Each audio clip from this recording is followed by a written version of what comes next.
جو اقوام اور جو قومیں شرکیہ عقائد اور نظریات کے اندر مبتلا ہوئی، ان کے پیچھے کوئی محکم دلائل نہیں ہے کہ ان کو کوئی بڑی دلیل ملی ہو،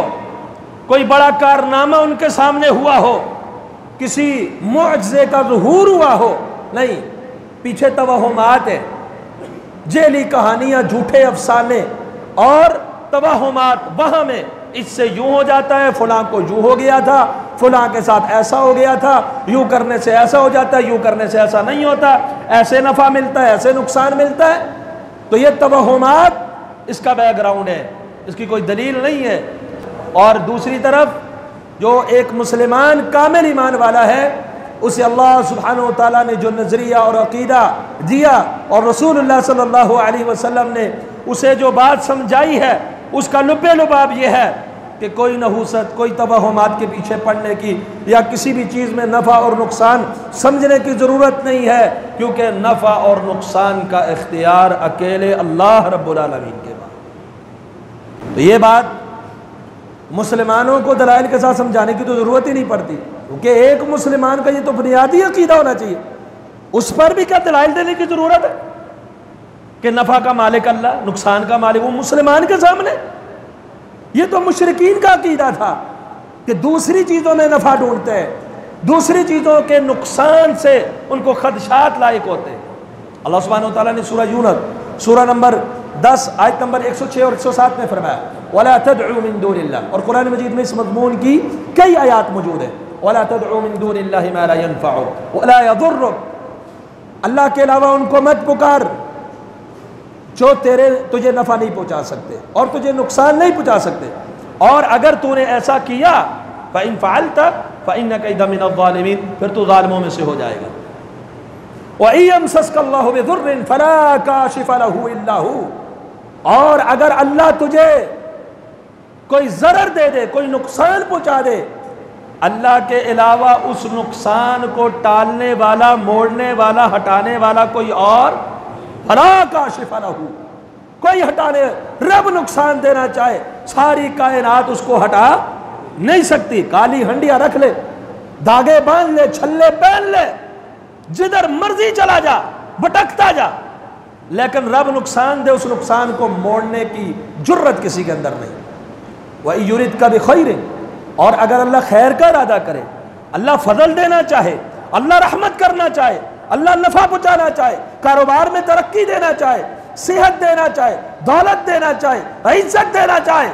ساری کائنات دوسری طرف مل کر بھی اس رحمت کو موڑ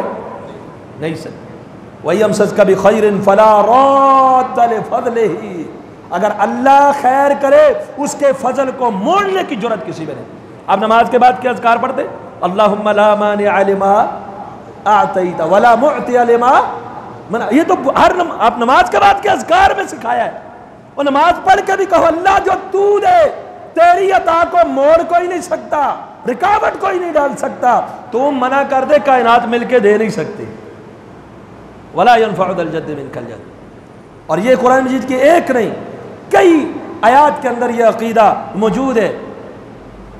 جیسا کہ اللہ سبحانہ وتعالی سورہ فاطر سورہ نمبر 35 کی آیت نمبر 4 میں فرمایا ما يفتح الله للناس من رحمة فلا ممسك لها وما يمسك فلا مرسل له من بعده، اللہ تجھ پہ رحمت کرے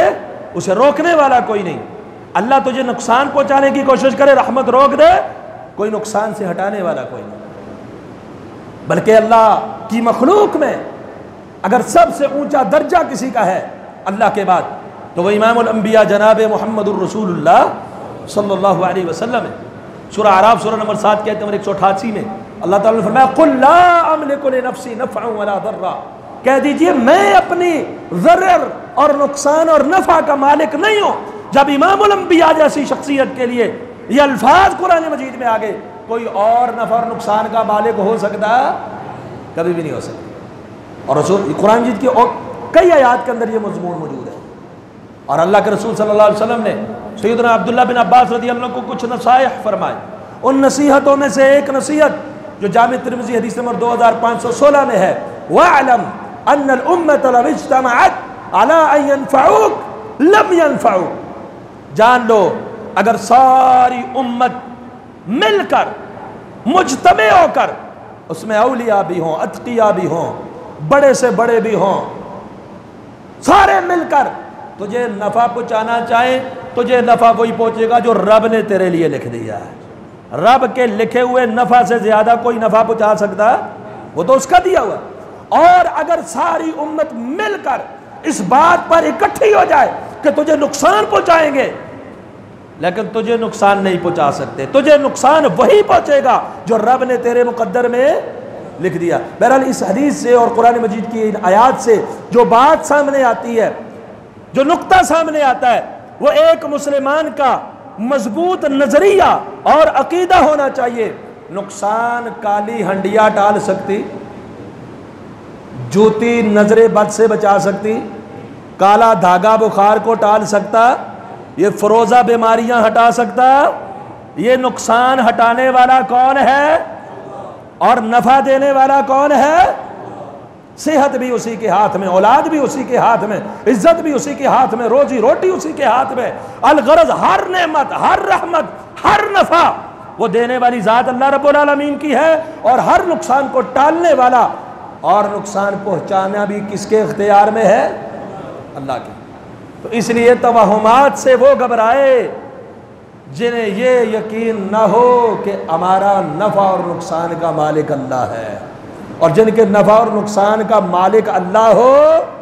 انہیں کسی قسم کا وہم، توہم پرستی، اوہام اور ایسی چیزیں اس نظریے اور اس عقیدے سے ہٹا نہیں سکتے۔